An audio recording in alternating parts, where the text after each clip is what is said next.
بسم اللہ الرحمن الرحیم الحمد للہ والصلاۃ علی اہلہا اما بعد۔ مومنین کرام، نبی کریم صلی اللہ علیہ وآلہ وسلم کی ایک نئی حدیث مبارک کے ساتھ حاضر خدمت ہوں۔ من لا یعذر الفقیہ میں یہ حدیث موجود ہے۔ آقا نے ارشاد فرمایا، حیاتی خیر لکم و مماتی خیر لکم۔ نبی کریم نے فرمایا، میری زندگی بھی تمہارے لیے خیر ہے اور میری موت بھی تمہارے لیے خیر ہے۔ قالوا یا رسول اللہ وکیف ذالک۔ صحابہ نے عرض کی، یا رسول اللہ، یہ زندگی اور موت ہمارے لیے خیر کیسے ہے؟ فقال رسول اللہ صلی اللہ علیہ وآلہ وسلم، اما حیاتی فإن اللہ عز وجل یقول وما کان اللہ لیعذبہم وانت فیہم۔ فرمایا، میری حیات تمہارے لیے خیر ہے، تمہارے لیے بہتر ہے، اس لیے کہ اللہ تعالیٰ قرآن مجید میں ارشاد فرماتا ہے، وما کان اللہ لیعذبہم وانت فیہم، کہ اللہ کبھی امت پیغمبر پر عذاب نہیں کرے گا، ان لوگوں پر عذاب نہیں کرے گا، وانت فیہم، جبکہ اے میرا محبوب آپ ان کے درمیان موجود ہیں۔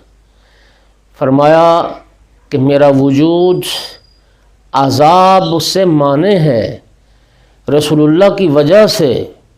یہ آمنہ کے لال صلی اللہ علیہ وآلہ وسلم کا فیض ہے کہ جن کی وجہ سے امت پیغمبر پر، ان گناہ برداروں پر اس دنیا میں عذاب نازل نہیں ہوتا، ورنہ کون سا گناہ ہے جو سابقہ امتوں میں تھا جن گناہوں کی وجہ سے ان پہ عذاب نازل ہوتے تھے، اور آج امت پیغمبر میں وہ گناہ نہ ہو۔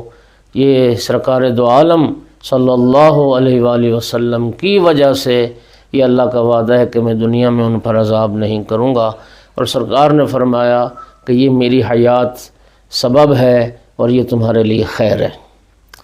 وَأَمَّا مُفَارَقَتِ إِيَّاكُمْ، اور یہ جو فرمایا کہ میری موت بھی تمہارے لیے خیر ہے، میری جدائی بھی تمہارے لیے خیر ہے، وہ کیسے؟ فرمایا فَإِنَّ أَعْمَالَكُمْ تُعْرَضُ عَلَيَّ كُلَّ يَوْمٍ۔ اللہ اکبر۔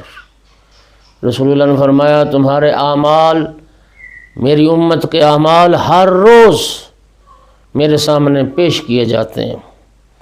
فَمَا كَانَ مِنْ حَسَنٍ اسْتَزْدَدْتُ اللَّهَ لَكُمْ، اور اگر کسی کا عمل خیر ہو، اگر کسی کے نام اعمال میں نیکی لکھی ہو، تو نبی کریم فرماتے ہیں میں اللہ سے اس میں اضافے کی دعا کرتا ہوں کہ اللہ اس کو مزید نیکیاں کرنے کی توفیق دے، اللہ اس کے حسنات میں اضافہ فرمائے۔ وما کان من قبیح استغفرت اللہ، اور اگر کسی کے گناہ میرے سامنے آتے ہیں، کسی کے نام اعمال میں گناہ لکھے ہوتے ہیں، تو میں پھر اللہ تعالیٰ سے اس کے لیے مغفرت طلب کرتا ہوں، اس کے گناہوں کی معافی مانگتا ہوں۔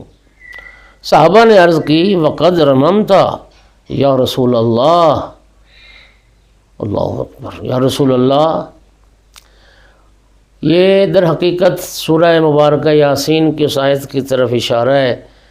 قال من یحیی العظام وہی رمیم، کہ جب ہڈیاں ریزہ ریزہ ہو جائیں گی، ہڈیاں خاک بن جائیں گی، تو اس وقت کون انہیں زندہ کرے گا؟ صحابہ کہنے لگے، یا رسول اللہ، آپ تو ریزہ ریزہ ہو جائیں گے، آپ کی تو ہڈیاں خاک ہو جائیں گی، تو کیا آپ پھر یہ کیسے کریں گے؟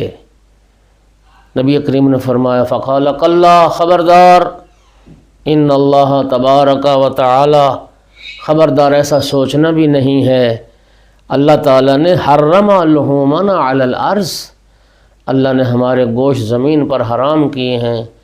قبر کی مٹی حیا کرتی ہے، قبر کی مٹی ہمارا گوشت نہیں کھا سکتی ہے، خدا نے ہمارے گوشت زمین پر حرام کر دیے کہ ان تطعم منہا شیئا، کہ وہ ہمارے بدن کے کسی حصے کو نقصان پہنچا سکے۔